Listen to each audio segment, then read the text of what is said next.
What's up guys, it's the new sensation Bigger Notation here, and today I'm going to be bringing you the first installment of a little mini-series that I'll hopefully be doing over the next week or so, and that is leading up to finals. You know, we're all going to be prepping our different decks. For me personally, I'm in the EU, so we're not going to have the new set in place, but we're actually going to have the new ban list, which was recently announced by Bandai.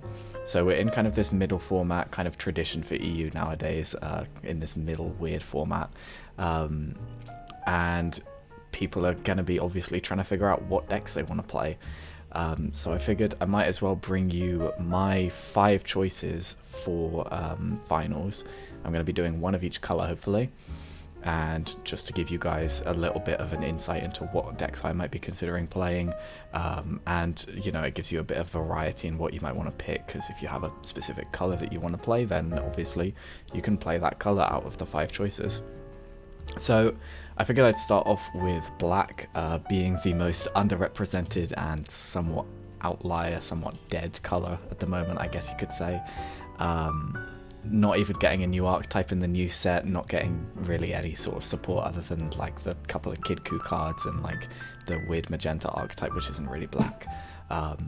So yeah, black has kind of been a little bit of a dead color recently, not really pulling any results. But personally, I really think SS4 Bardock has a lot of things going for it in the new set, or in this new format, sorry. It can fare fairly well into SS4 Gogeta, and it can do theoretically pretty well into Sin and Gogeta, or Sin and Vegito, sorry, as well. Because it has a little bit of inbuilt barrier removal once you hit turn 4 onwards, but it also has some really strong defenses, especially with the newest support card that it got, obviously.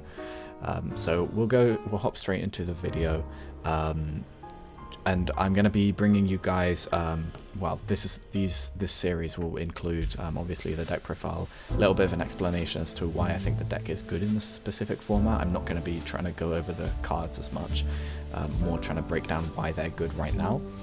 And then obviously the Z deck will be included, but I'm also going to be trying to bring in a side deck for each of the profiles as well, because obviously we'll be playing the finals best of 3, and so just a couple of examples of cards that I think could work well in the side deck for this particular format as well. The side deck is obviously not going to be completely finalized. That's going to be the most flexible thing I'd say out of this video to take away. These are just kind of suggestions more than a fixed build, because a lot of them will be based on theory rather than actual testing. So I don't take the side deck to heart and just play that based on how it is. Those are meant to be just suggestions. As this whole series is kind of really, they're all just suggestions on what to play. So SS4 Bardock, everyone kind of knows the leader right now, but some of the strengths first off of the leader is the fact that first off it's going to be like over 10k on some of the early turns, which is really nice, especially going into, if you're going first against Sin. Then the leader will be 11k coming onto their turn 2, and so when they go for their 4-drop with the crit double strike, then it will obviously be a little bit easier to combo out. You just have to combo 10k rather than 15k. That's obviously if they don't then super combo on top of that, but even if they do, then you have the potential to combo out, whereas most decks probably wouldn't just straight off the bat, because on turn 2 if you're going first you'll be 11k, so you have that extra 1k advantage, which then kind of transfers over into a 5k. Also, this leader obviously melts unisons like crazy. As soon as you awaken, you're ripping off at least 1 marker from your opponent's unison every turn, if you're not even swinging into it. And then obviously the archetype cards have some unison removal as well, so really strong there. And yeah, just an all-round really solid leader, I feel like, for this format. So the unisons that you'll obviously want to rip are going to be, the main one is the SS4 Gogeta unison, but then if you happen to play against blue, because I feel like the format is kind of split into, there's the big 3 red decks in Sin, Vegito and Gogeta. But the kind of counter to that right now is going to be blue, because they have access to Dirty Burst, and also somewhat Trunks Cheetah, because Trunks Cheetah is just pretty strong into those decks with the ability to run Slug. And also I guess Grape Coup as well, if they choose to take in the Slug package in there. And so I feel like, you know, this leader inherently does really well into blue, because Blue Unison is a big stabilizer for blue, and this just kind of melts it. So getting on to into the actual profile, I'm running 4 of the SS4 Vegeta Prismatic Burst, and then 3 of the Aegis. You kind of want to be sticking around 7 of each of the black multicolors in total, so that you can see each one consistently and get 1 of each in energy by turn 4. The reason why I've chosen to go up to 4 of the Prismatic Burst now, which is the 3-drop that plays itself after combo, is that this card is really good into those Z battle cards, specifically against red if players get greedy swinging with the 2-drop Vegeta before they give it barrier, or if they just don't have the Z energy so they have to swing to generate the Z energy. You can combo this guy and then pay 1 to play it, and it bounces to 3 costs or less when it comes in. So you bounce the Vegeta, obviously because it's a Z battle card, it just gets removed from the game and they don't get their activate main on it. And there's a lot of players who you can catch out by doing that. A lot of players get greedy with that Vegeta Z battle card in particular. But even then, if you play against the odd green deck, you can do that with the Frieza Z battle card. Against blue, you can do that with the Cell battle card as well. Like, there's a lot of uses for that card. And then the other Vegeta is still just a really nice card, and you need it to up your numbers on the blue. For the green cards, we have 4 of the Floodgate and 3 of the Prismatic Aegis. So the Floodgate prior to the ban list was already really good, just off the simple fact it was a 16k, so it's not getting hit by Resolve Renewed, which is kind of been the mainstay Floodgate answer for this format, especially for red. Now people are looking into different options. I assume people will be more on Omen of Awakening or Beeruspool, that sort of line of play, which will start to hit this card because they'll start to hit the 20ks as well.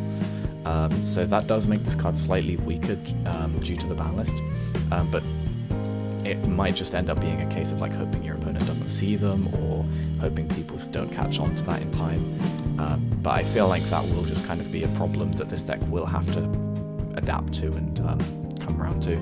But the thing is, those Floodgates are a little more situational, so Omen of Awakening, I think you need a Unison in play for that one, and that's the strength of this deck. You just kill their Unisons off. But also, I think, and then Beeruspool requires you to be at 4 or less life, I believe. And then to get it to 3, you need a red-yellow multicolor energy, which is not so tricky for red-yellow Sin, but the 4 or less life is a big stipulation, I feel like. So, you know, it's a very, very strong Floodgate, because other than against Vegito, it's going to just limit every deck pretty much to 1 or 2 attacks for the rest of the turn. This card is obviously a lot weaker against Vegito, so might just be something to test out there. Although I guess the strength of this card against Vegito is that it will be sticking, because they will be sticking with Resolve Renewed as their potential Floodgate answer. So there is that strength, but you don't even worry about this card coming into play against Vegeta, because they have every color, so it doesn't really do anything. It's just a hard negate. But hard negates are still going to be nice against that deck, because you know, you want to stop their triple strikes. And then the 3 of the Prismatic Aegis, this is just because you want to up your numbers.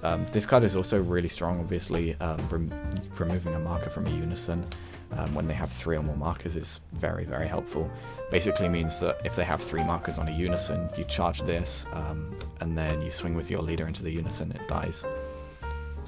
And then for the yellow cards, I've gone for 3 of the Goku Prismatic Burst, and then 2 of the Prismatic Aegis, and then 2 of the new Goku.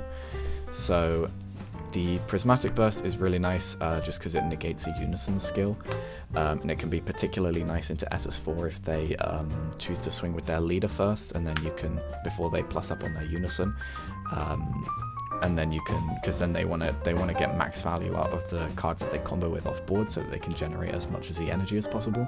So if they swing leader first to play a guy and then combo that off, and then plan to plus up their Unison later in the turn to then swing with Unison and combo off the board with that to generate 2 Z energy off of that, then you can punish them with this guy to negate the skills of a Unison. But this guy just doesn't come up as often as the Vegeta will.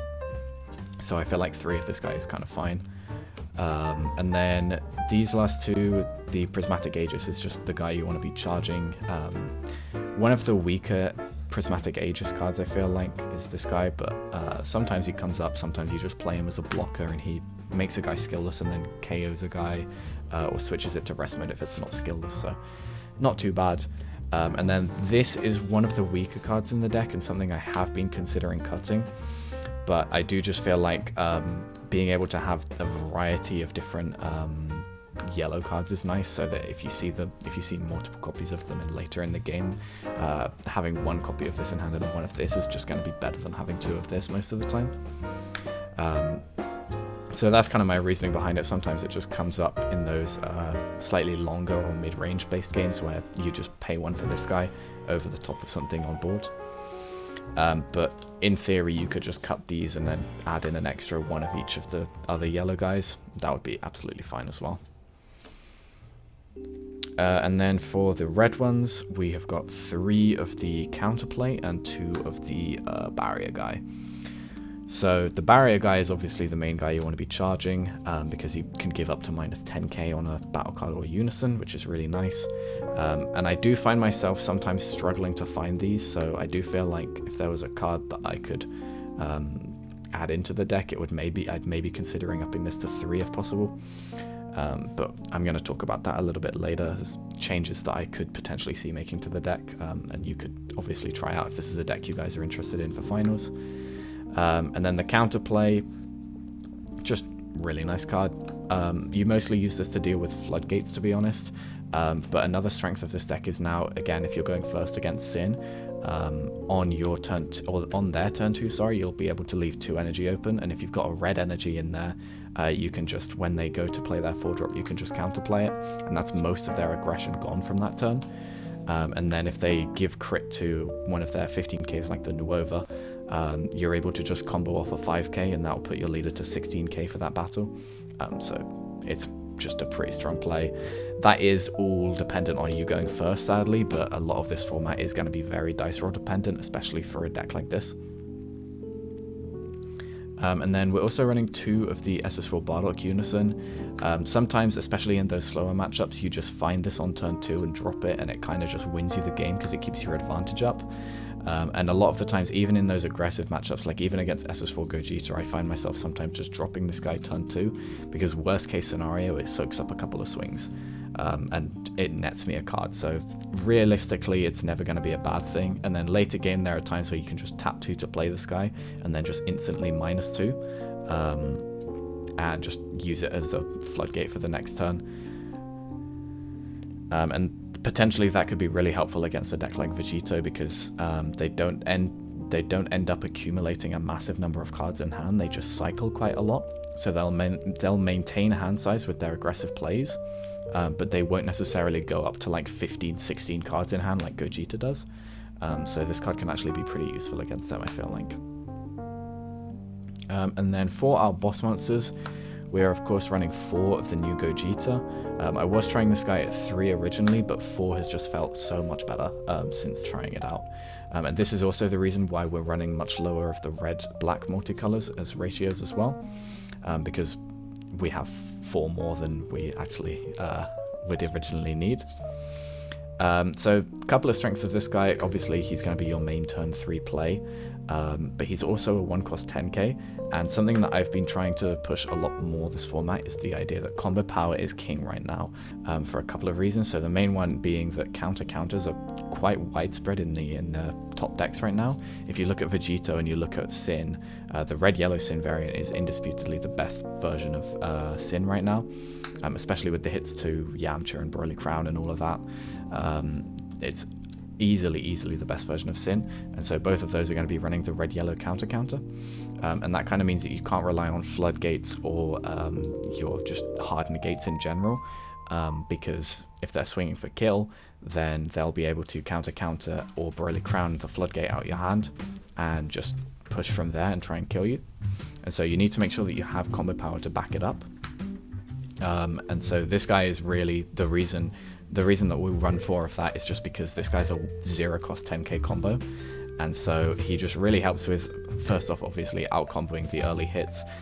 On turn 2, if you've gone first, your leader's 11k, going into Sin's turn 2, they swing with their 20k crit double, and you just combo one of these, and it's completely fine. You've out-comboed it, and they've just lost a haze from hand, and a lot of their early aggression, and you've just lost 1 card from hand, and that's completely fine. Obviously, it changes slightly if you go second or if they have their super combo, but that will just come down to the situation that you have then. But then again, like, also against SS4 Gogeta, you can't rely on hard negates because they have their big 8 drop, and if they ever drop their big 8 drop, you have to make sure you have enough combat power in hand to survive. And so again, that's where this guy is going to come in. On top of that, this guy beans your leader for a turn, which again is going to be massive. Again, that combo power. And also this deck is a deck that can run Bean, which is amazing because Bean is also really strong this format. Because some of the issues that you'll face when playing against these red decks, especially SS4 Gogeta and Sin, is that yes, you can dirty burst them, or yes, you can like bigger more them, stop their big guys coming down. And then they just play Rush Attack Vegeta, or they just play Nuova and the 4-drop, and they just go wide instead. And so the power of this card is that he kind of deals with both, as well as obviously clearing the board. But this card and Bean can kind of just deal with both. If you get this guy out and then you Bean on your opponent's turn, you go up to 25k base. Now suddenly you only need 5k or 10k, sorry, to combo out of their big guy swing, or just like a hard negate if you're playing against Sin. And if they play their little guys, they're the ones that are then going to have to combo up. So this kind of just, this and Bean just kind of form a two-pronged attack for you, because this guy has utility against both the wide strategies and the tool strategies. And so, yeah, I really think this guy is a necessary 4-of now in the deck. And then the obvious other boss monster is the SS4 Gogeta Thawing the Dark Empire. Main utility of this card is that he's now the barrier removal of the deck. So against Sin, if you can control their board somewhat, especially early game with the counterplays that you have, and dropping this guy turn 3 potentially, you drop this guy turn 4, and then their barrier 8-drop Sins that they would have given barrier, just gone before they can even use the activate battle. Same thing with Vegito as well. They have triple strikes on the board. You start hitting, no, gone, no barrier for you. And especially the fact that this guy's 35k, so if they choose to warp like some of their 1-drops off the board, they might have the barrier Vegetas. You can just start hitting into their triple strike Vegetos. They lose cards in hand when this guy swings, and then they obviously want to combo out of those swings as well, so they start to lose quite a lot when this guy comes down. So this I feel like this deck is really reaching a point where it comes to this guy is your turn 3 play and this guy is your turn 4 play, and you just have to survive those early like 2 turns, and you're kind of set from then on. And then that's kind of the main engine of the deck, so obviously the rest of the deck is going to be mostly support cards. We have 2 SS4s, cool. I really feel like 2 of this card is fine. Never feel like I needed a third. Originally I did play 3, but like 2 is completely fine now. And 2 Master Roshi, I do want to bump this guy up to 3. And I feel like there's a card that I'll talk about in a second, which could definitely come out that I'm just trying out for now, for either a 3rd copy of this or a 3rd copy of the red-black Bardock that you charge and minus battle cards or unisons with. So either of those 2 are kind of the cards that I'm considering upping right now. And again, you could cut down on the yellow count, like I mentioned earlier as well, with the 4-drop Goku, to either exchange that for the other yellow-black multis, or just extra copies of these and the red-black Bardock. Super combo is obviously going to be the 4 SS Vegeta, just best super combo for this deck, and it's even a thwarting target, so that's great. 3 Bean, and I feel like side decking the 4th for those matchups that I talked about earlier, basically just against red, is going to be really helpful. So that's obviously in the side deck, which we'll showcase. I have now included 2 support of the Dark Empire in the deck. The reason being, this is basically for the Vegito secret rare that came out for SS4 Gogeta, because you just need a negate that's an extra card that's not going to get ripped out your hand when they drop it and just quad strike you for game. So this is kind of the best one for that. And then we do have a Dark Broly Overwhelm, so this is kind of my replacement for Heartfelt Plea right now. I just feel like it's a fairly good card, and the fact that your leader's black means you can obviously start playing it from Warp, but I don't know, I haven't properly tested this yet, so I don't know how expensive the 2 energy will be every turn, because you obviously want to make sure that you're playing your Gogetas as well, and so that could end up being quite expensive. But if you have turns where you're just like dropping this and some Z battle cards or something, then it's pretty nice. But this could easily be like a Feigned Greeting, because that's actually searchable. Or it could just be, like I said, this is kind of the flex spot of the deck. This could just be an extra Master Roshi, an extra 3-drop Bardock, or some of the, like, whatever else you want to include, really. A different Overwhelm of choice. You could dropping cards now. You could start main decking Mirror as well. Those are all definitely different options that you have available to you. And then the secret rare, don't run this. I don't own Vermilion Saiyans, but run Vermilion Saiyans, okay? Vermilion Saiyans is huge this format because it acts as barrier removal and defense, which are two things that you need this format as a control deck or as a mid-range deck, or as any deck that isn't red. And so the only thing you have to watch out with Vermilion Saiyans is playing around their counters if they're playing the red-yellow builds. But yeah, SS4 Vermilion Saiyans will 100% just win you games on the spot. You definitely need that card in this deck, and it's even searchable. So for the Z deck, we're playing a rainbow deck, so we can kind of play whatever we want. My recommendations are 2 of this guy. Currently I only own the 1, but definitely play 2, and so that's why you'll see this will be a 6-card Z deck, because the 7th card is a second copy of this guy. He has great synergy in the deck because all of your deck are Saiyans, so when he comes down you just eat a guy from drop, he gains barrier and you burn one from your opponent if they're on 4 or more life, plus he's a big double strike, so like he's kind of just one of the better Z deck cards for this. I am currently putting in 1 Rush Attack Vegeta. This is kind of another flex spot. A lot of the Z deck right now is flex spot. But yeah, this card is like, if you just need a 15k, minus 15k on something, this is what you go for. And sometimes you'll just have stacks on stacks of Z energy, and this guy can be a nice finisher or a way to pressure. So that's kind of why I've got him in here. I've basically got 1 of each card in the Z deck, because I just like the flexibility of it, because there will be times where you'll have you won't be able to charge the specific energy that you want to, because you'll have your 4 energy from 1, 2, 3, 4, which will be obviously one of each colored energy, and then past that is where you start being able to charge for your 2-cost C battle cards. So I've kind of just gone for a flexible range, so that depending on the situation you can charge that energy and then go into the specific battle card you need to. We do have 1 Oolong. This could definitely be a 2-of just because it's a 1-drop and it's an easy finisher. Yeah, card's just nuts. There's 1 Son Gohan just as a nice dual attacker in case the situation ever comes up, basically. If you need to clear a unison that's on a lot of markers, you could just 2 attacks. Or if you just need to go for the game and they're on 1 life, 2 attacks, not too bad. But yeah, like this card and the Vegeta could probably come out just for extra copies of Oolong in a card I'll show in a second. And then the other flexible card is the Demigro that I've got in. This is kind of to go with the Dark Broly, the idea is, because, you know, you can pay 2 for this guy and then drop Dark Broly, kill or warp 2 guys and draw a card, and then once you start cycling Dark Broly from the warp as well, if you ever have spare energy, you drop this guy as well, just get free draws and warps. But, you know, if you don't run Dark Broly, then don't run this card either, obviously. And you probably don't need this card with the Dark Broly, so again, these 3 are kind of the flexible cards that could come out, just for more copies of the cards up top.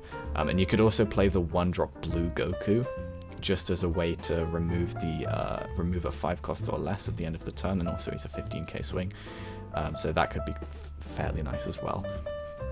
And then the last card is the Frieza Z battle card. Just quite nice if you drop the Floodgate on your opponent's turn going into your next turn. You can then pay 2 for this guy, swing the Floodgate, and they discard 1. So yeah, pretty strong. And then leans into the hand control that this deck offers as well. So these 3, I mean, this guy you want 2 of anyways, but these 2 you could probably add another copy of each, and then maybe play the 1-drop blue Goku if you wanted to take these 3 out. But I kind of just like the flexibility of having whatever I need for whatever occasion I'm on, because it will depend on a lot what my hand is looking like, and so that will dictate what energy I can charge, which will then dictate what Z I can play. And then going on to the side deck suggestions, we've got 2 Petrification. This is mostly for Red Sin, because you won't be able to negate the triple strike on the 8-drop, sadly, but obviously if they're swinging with the 8-drop, then you can negate the attack. And if they're not swinging with the 8-drop, then you can stop it attacking, so it kind of works out there. But the main reason for this is obviously it will negate the activate battle on the 8-drop, so if they haven't used it on their turn, you can obviously negate it, and then you can save your board, which is going to be massive if you have an 8-drop thwarting Gogeta on board. And then come your turn as well, they won't be able to use the activate battle defensively, so you can then just start like just aggroing on them, and it can be really helpful to go through for the game. 2 Ghost Warriors. This is mostly for any ramp deck that might potentially play the Kaioken SCR, but also against any ramp deck in general, because this does a lot against the new 6-drop Goku. I think it's called... I have no idea what it's called, but at the end of the turn it untaps an energy, and so if they want to get that untapped, they then have to warp 5, and for blue ramp decks, filling their drop is pretty tricky, because they don't end up seeing a lot of cards or cycling a lot. And then, similar sort of reason, we got 2 Goku True Fighting Spirit just for those stall ramp decks, and also happens to be a thwarting target, fairly nice. You will notice I've taken SS3 thwarting out of the list.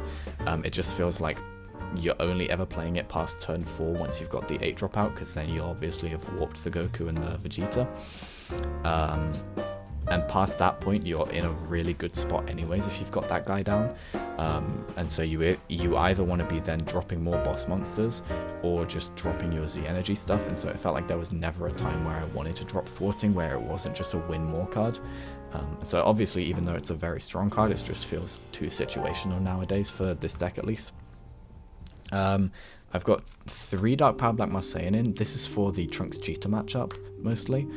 Because obviously if you go first against them with it, then they're kind of, it does a lot of work obviously, and you'll be able to stall out those early turns, get to the late game much quicker, and then be able to start dropping your bombs without so much of a chance of being out advantaged. We have the 4th bean for those red matchups basically, and then also this deck has the ability to run 2 Dirty Burst, which is amazing, and you could probably go to 3 of this, to be honest.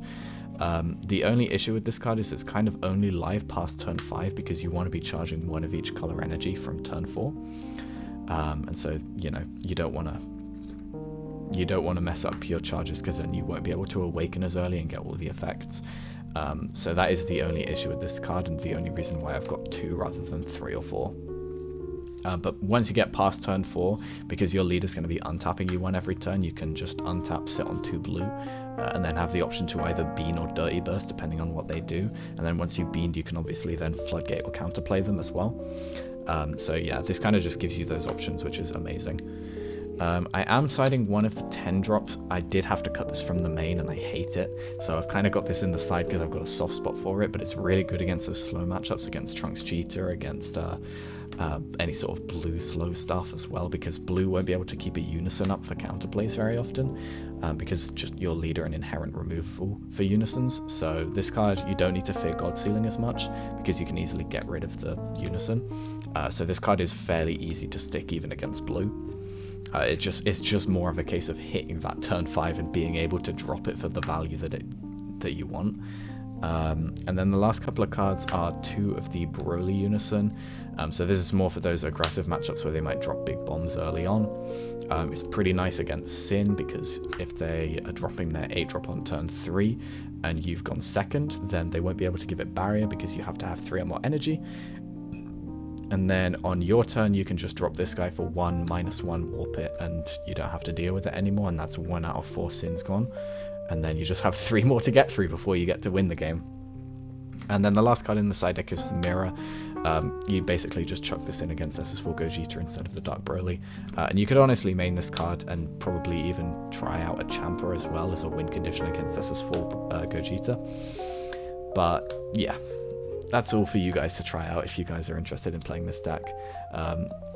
So that's going to be it from me. That's going to be the end of the video.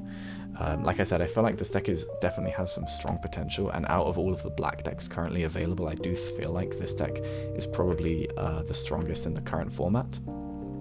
So, you know, if you're looking to give black decks a try for the current format, or you want to play black in finals, I do definitely recommend this deck, and it's definitely a deck that I'm currently considering as well. But that's going to be it from me. I will be getting a gameplay of each of the decks that I'm profiling for this little mini series, all of the 5 decks. I'll be playing each of them on my stream, just throughout the next couple of weeks leading up to finals, so that you guys can obviously have footage of me playing them, see how they do against the current meta, and all of the stream highlights will obviously be uploaded on my YouTube like they're normally. But if you guys want to come see it live, you can check out my Twitch, Bigger Notation 245, and also you'll be able to vote on which deck gets played next out of the 5. So you guys can obviously come and vote for your favorite deck. But other than that, thank you very much for watching. Hope you enjoy this little mini series to come, and I'll be posting hopefully the rest of this series over the next week or so. Thanks very much for watching, and I'll catch you guys in the next one.